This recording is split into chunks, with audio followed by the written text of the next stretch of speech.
हिंदुस्तान का बोलबाला है, लेकिन हिंदुस्तान के सबसे बड़े सूबे उत्तर प्रदेश में गुंडों का बोलबाला है। और योगी आदित्यनाथ के सामने सबसे बड़ी चुनौती यूपी में अपराध पर लगाम लगाने की ही थी। लेकिन पिछले 2 महीनों में जब से योगी ने यूपी की कमान संभाली है, अपराध का ग्राफ भी तेजी के साथ बढ़ रहा है।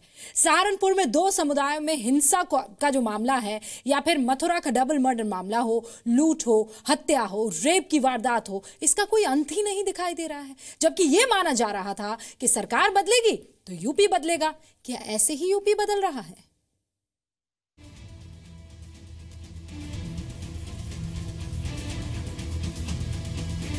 सत्ता के संरक्षण में पल रहे गुंडे, माफिया, अपराधी, लुटेरे, ये सब के सब मेहरबानी करके या तो उत्तर प्रदेश छोड़ करके चले जाएं, और अगर उत्तर प्रदेश में रहेंगे तो फिर उनके लिए 2 जगह होंगी।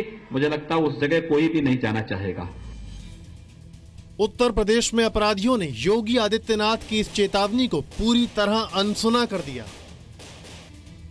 क्योंकि मुख्यमंत्री की कुर्सी पर बैठते ही योगी ने प्रदेश की 18 करोड़ जनता से उत्तर प्रदेश को अपराध मुक्त करने का जो वादा किया था, वो अब फेल होता दिख रहा है।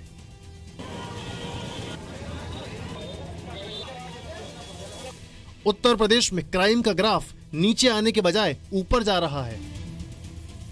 प्रदेश में कानून व्यवस्था के मुद्दे पर सड़क से लेकर विधानसभा तक हंगामा मचा हुआ है। विपक्ष सरकार को उसी मुद्दे पर घेर रहा है जिसे सबसे बड़ा मुद्दा बनाकर बीजेपी सत्ता में आई।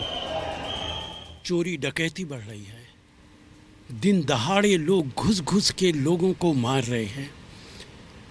बीजेपी की इस सरकार में इतना बड़ा मैंडेट मिलने के बावजूद उत्तर प्रदेश की स्थिति नहीं बदली। योगी आदित्यनाथ को अब मुख्यमंत्री बने हुए 2 महीने हो गए हैं, लेकिन अपराध अभी भी बेलगाम है। लूट, हत्या और रेप की वारदातें रोजाना हो रही हैं। 18 मई अमरोहा में बीएसपी नेता की गोली मारकर हत्या। 18 मई मेरठ में दिन दहाड़े कपड़े के शोरूम में फायरिंग। 17 मई लखनऊ में आईएएस अफसर की संदिग्ध हालात में मौत। 15 मई मथुरा के ज्वेलरी शॉप में मर्डर और 4 करोड़ की लूट। 15 मई मुजफ्फरनगर में किसान की हत्या। 13 मई कौशांबी में नवविवाहिता की रेप के बाद हत्या। 12 मई हमीरपुर में एक ही परिवार के 5 लोगों का शव बरामद। 12 मई अलीगढ़ में गोकशी के आरोप में 6 लोगों की पीट कर हत्या। 11 मई गोरखपुर में व्यापारी की हत्या के बाद 20 लाख रुपए की लूट। 11 मई कौशांबी में लूट के बाद एक नवविवाहिता को जिंदा जलाया। विधानसभा के पहले सत्र में योगी ने आंकड़ों की गवाही देकर यह बताने की कोशिश की कि पिछली सरकार के मुकाबले अपराध कम हुए हैं, लेकिन अब आंकड़ेबाजी से जनता संतुष्ट नहीं होगी। सहारनपुर में 2 समुदायों के बीच हुई हिंसा में भी हालात पुलिस प्रशासन के हाथ से निकल गए और स्थिति पर नियंत्रण करने से पहले एक युवक की मौत हो गई और उपद्रवियों ने बड़े पैमाने पर नुकसान भी किया। उत्तर प्रदेश में सरकार बनी थी तो इन्होंने कहा था कि कानून जैसे ही हमारी सरकार बनेगी कानून का राज स्थापित हो जाएगा। लेकिन जो घटनाएं घटित हुई हैं पिछले 2 महीने में और जिस तरीके की कानून व्यवस्था है, और इसका उदाहरण मथुरा की घटना आप ले लीजिए, सहारनपुर की घटना ले लीजिए, इलाहाबाद में कोचिंग सेंटर की ले लीजिए, बुलंदशहर में एक लड़की के रिलेटिव को मारने की हत्या का विषय ले लीजिए। 10 मई गोंडा में 2 समुदायों के बीच फायरिंग और पथराव। 9 मई लखनऊ में रिटायर्ड सूबेदार की 2 बेटियों की हत्या। 6 मई रामपुर में पति के सामने महिला से गैंगरेप। 6 मई जालौन में पति के सामने 8 लोगों ने महिला से गैंगरेप किया। 5 मई ग्रेटर नोएडा में गोकशी के आरोप में 2 लोगों की पिटाई। सहारनपुर में 2 समुदायों के बीच हिंसा में युवक की मौत। 3 मई बुलंदशहर में बुजुर्ग की पीट कर हत्या। 24 अप्रैल इलाहाबाद में माता पिता और 2 बेटियों की हत्या। 23 अप्रैल आगरा में पुलिस और बीजेपी नेताओं के बीच झड़प। 20 अप्रैल सहारनपुर में एसएसपी के घर तोड़फोड़। 10 अप्रैल गोरखपुर में सर्राफा व्यापारी को कार में जिंदा जलाया। 5 अप्रैल मुजफ्फरनगर में बीजेपी नेता की गोली मारकर हत्या।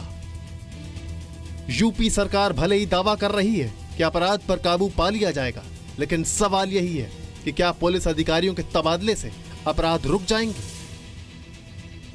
देखिए, कमी तो आई है अपराधों के अंदर, और ख़ास तौर से मैं पश्चिम उत्तर प्रदेश का यदि जिक्र करूं तो इस प्रकार की घटनाओं में काफ़ी गिरावट आई है। बात ठीक है, कुछ घटनाएं हुई भी हैं, कुल मिलाकर के इतना मैं अवश्य कह सकता हूं कि किसी भी स्तर के ऊपर अपराधियों को पुरानी सरकार की तरह संरक्षण नहीं है।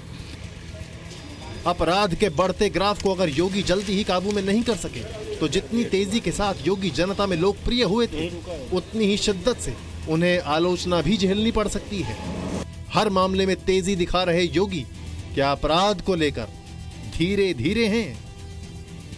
यूपी में पुलिस और प्रशासन में ट्रांसफर तो धड़ल्ले से हो रहे हैं, लेकिन अपराध काबू में नहीं आ रहा है।